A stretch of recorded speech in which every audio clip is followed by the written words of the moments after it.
Rutherglen by-election, a chance for Labour to re-establish its Scottish credentials. Margaret Ferrier's conviction for breaching COVID rules has given Labour the chance to re-establish its credentials in Scotland once again. But it is not enough that Labour wins, the size of victory is of equal importance. Image: Keir Starmer speaking at the Scottish Labour Conference in February.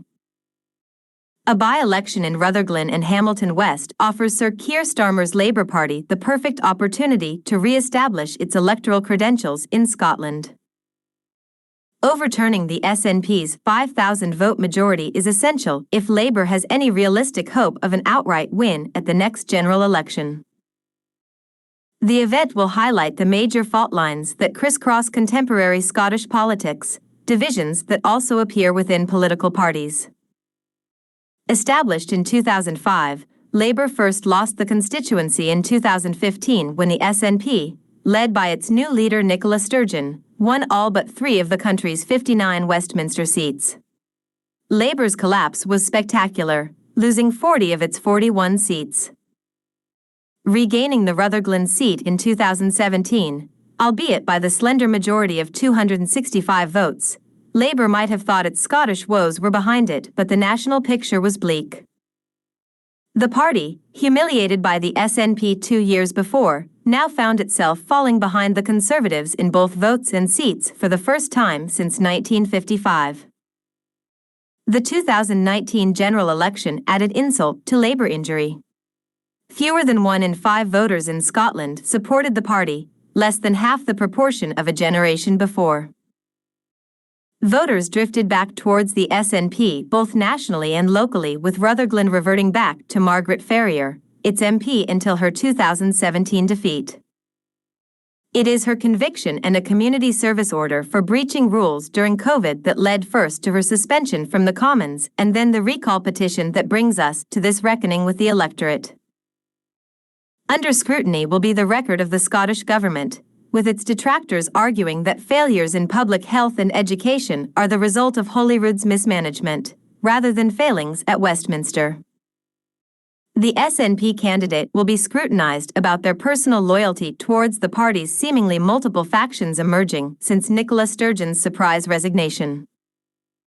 The subsequent police investigation and the party's open squabbling while finding her replacement have run alongside a sharp decline in SNP support.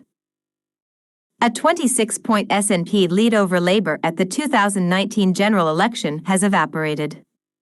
The 5-point swing Labour requires to take this particular seat is half the rate reported by recent polls.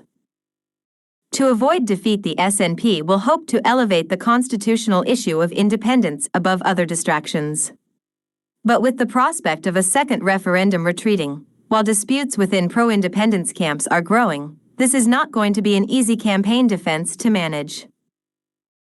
There is pressure too on Labour, and it must avoid at all costs the in-party squabbling over policy direction that became a characteristic of the Uxbridge post-mortem. It is not enough that Labour wins, the size of victory is of equal importance.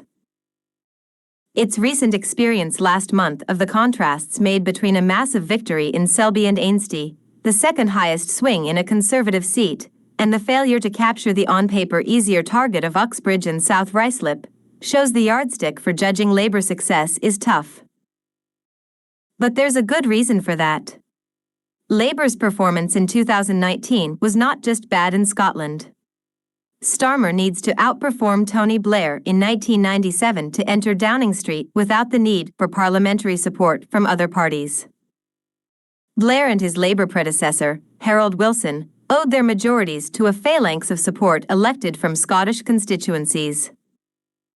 Read more. Sunak's situation is salvageable, but he's currently on course to lose number 10, who are the new MPs in Uxbridge and South Ruislip, Selby and Ainsty, and Somerton and Frome.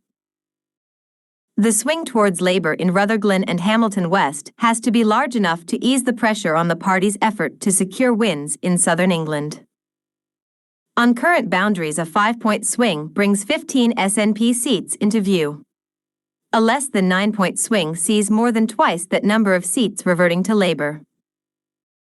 Historically, These are large changes of fortune, but Labour's task will be made much easier if it squeezes the SNP on its record in government while doing the same to the Tories in regard to the Westminster version. The omens are